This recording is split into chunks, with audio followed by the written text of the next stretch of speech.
बाद ही नया साल आने वाला था। कंचन बहुत उत्साहित थी कि उसके ससुराल में उसके पहले न्यू ईयर के लिए जरूर कुछ न कुछ सरप्राइज पार्टी प्लान हो रही होगी।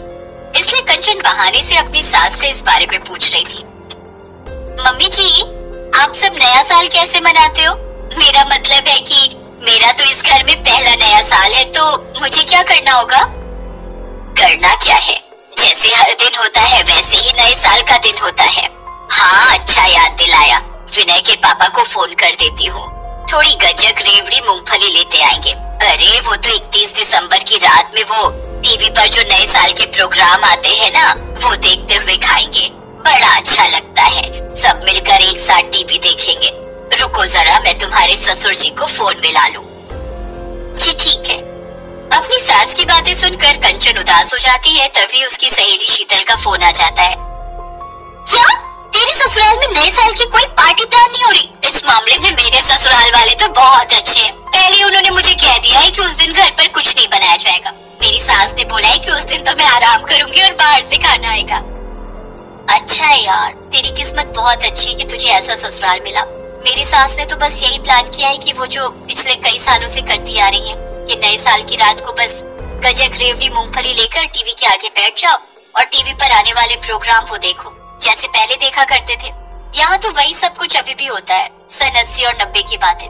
जमाना बदल गया, पर लगता है मेरे ससुराल वाले नहीं बदले। मैंने तो लव मैरिज करके बहुत बड़ी गलती कर दी। चल मैं रखती हूँ यार, अच्छा नहीं लगता कोई मेरी बातें सुन ले। हाँ चल ठीक है, मैं भी रखती हूँ। मुझे ना न्यू ईयर पार्टी की ड्रेस क्या पहननी है वो देखना है। मम्मी जी ने बोला था कि मैं सेलेक्ट कर लूँ, हो सकता है वो मुझे मार्केट ले जाए। अपनी सहेली शीतल की बातें सुनकर मनी मन कंचन बहुत दुखी हो रही थी। उसका मन उदास था कि वो ससुराल में अपना पहला नया साल कितना बोरिंग बनाने वाली है। यहाँ तो कुछ भी नहीं होता है। इसी वजह से कंचन परेशान हो गई और उसने घर में ज्यादा बात करना बंद कर दिया। कंचन चलो ना, थोड़ा मार्केट घूम कर आते हैं। 2 दिन से मैं तुम्हें बोल रहा हूँ, तुम कहीं जाने के लिए हाँ ही नहीं कर रही हो। नहीं, मेरा मन नहीं है। ठंड बहुत है, कहीं जाने का मन नहीं हो रहा। थोड़ी थकावट हो रही है, कमरे में लेट रही हूँ। कमला क्या बात है, हमारी बहू की तबीयत तो ठीक है ना? थोड़ा उसका ख्याल रखा करो, उससे बात करो कि उसे कोई परेशानी तो नहीं है। अब इस घर में वो नई है, उसकी जरूरत का ख्याल रखना हम सबका फर्ज है, और सबसे ज्यादा तुम्हारा, क्योंकि तुम उसकी सास होने के साथ साथ माँ भी हो। मुझे पता है हमारी बहू का मन क्यों खराब है। विनय तू भी इधर आ। तभी कंचन की ननद अनु, जो शहर में ही ब्याही हुई थी, वो भी आ जाती है। चलो अनु भी आ गई। बहुत देर कर दी तूने आने में। मैंने तो तुझे कहा था कि थोड़ा जल्दी आना। क्या करूं मम्मी, बच्चे स्कूल से आए, फिर उनको खाना खिलाकर फिर ट्यूशन छोड़कर उसके बाद आई हो। तुमने कहा था कि बहुत जरूरी काम है। बताओ तो क्या हुआ, अचानक क्यों बुलाए? और कंचन भाभी कहाँ है? कंचन अपने कमरे में लेटी हुई है। अब मेरी बात ध्यान से सुनो। कंचन का मन इसलिए उदास है क्योंकि उसका मन था कि हम नए साल की पार्टी करें। अब जमाना बदल रहा है तो हमें भी जमाने के साथ बदलना है। नई बहू घर में आई है तो उसका सोचना भी सही है कि उसका नया साल धूमधाम से शुरू हो। इसलिए मैंने सोच लिया है हम छत पर ही एक बहुत बढ़िया अरेंजमेंट रखते हैं जिसमें सभी रिश्तेदारों को और मेहमानों को बुला लेंगे। सुनो जी, तुम एक अच्छा हलवाई बुक कर लो और विनय किसी अच्छे डीजे वाले को बोल दे, म्यूजिक बजा देगा। हमारी बहू का हमारे साथ पहला नया साल शुरू हो रहा है। मैं चाहती हूँ कि हमारी बहू बहुत खुश हो। ऐसा प्रबंध करना कि बस बहू देखती रहे कि हम उसे कितना प्यार करते हैं। मम्मी ये बात तो आपने बिल्कुल सही कही। कंचन भाभी सचमुच यही सोच रही होगी कि हम उनके न्यू ईयर के लिए कोई तैयारी नहीं कर रहे, पर जब वो ये सरप्राइज देखेंगी ना तो वो बहुत खुश होंगी। विनय भैया अब तुम जल्दी से सारे अरेंजमेंट देख लो। पापा आप भी वही हलवाई बुक करना जो आपने अंकुर और दीक्षा के जन्मदिन के लिए किया था।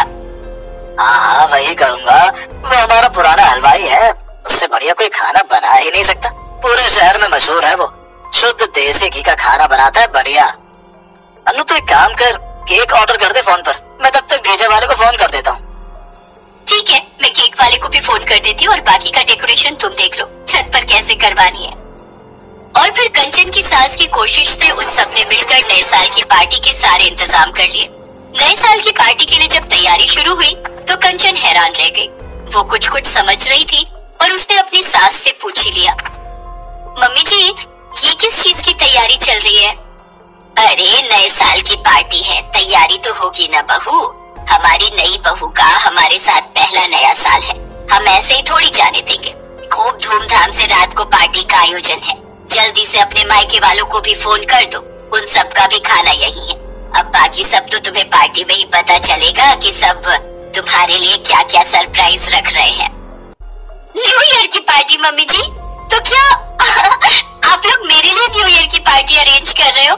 मैं अभी अपनी फ्रेंड शीतल को ये बात बताती हूँ। अरे बताने के साथ साथ उसे इनवाइट भी करो, बोलो कि वो तुम्हारे घर न्यू ईयर पार्टी के लिए आए। जी मम्मी जी, मैं अभी बोल देती हूँ। Thank you mummy ji, thank you so much. Kanchan बहुत खुश थी कि उसके लिए उसके ससुराल वाले न्यू ईयर की पार्टी अरेंज कर रहे हैं। सारे मेहमान आते हैं। कंचन की फ्रेंड शीतल भी हैरान थी कि कंचन के ससुराल वाले कितने अच्छे हैं जो अपनी बहू के लिए इतना सोचते हैं। कंचन, मैं तो सचमुच बहुत गलत थी। तुम्हारे ससुराल वाले तो बहुत अच्छे हैं। उन्होंने तो इतनी अच्छी पार्टी का अरेंजमेंट किया है ना कि पूछो ही मत। तुम बहुत लकी हो कि तुम्हें ऐसी ससुराल मिली। हाँ वो तो है, मैं बहुत लकी हूँ कि मुझे इतने अच्छे ससुराल वाले मिले। अपनी बहू के चेहरे पर खुशी लाने के लिए जो कंचन के ससुराल वालों ने किया, वो उनकी एक ऐसी शुरुआत थी जो रिश्तों में प्यार और मिठास को दुगुना करती है।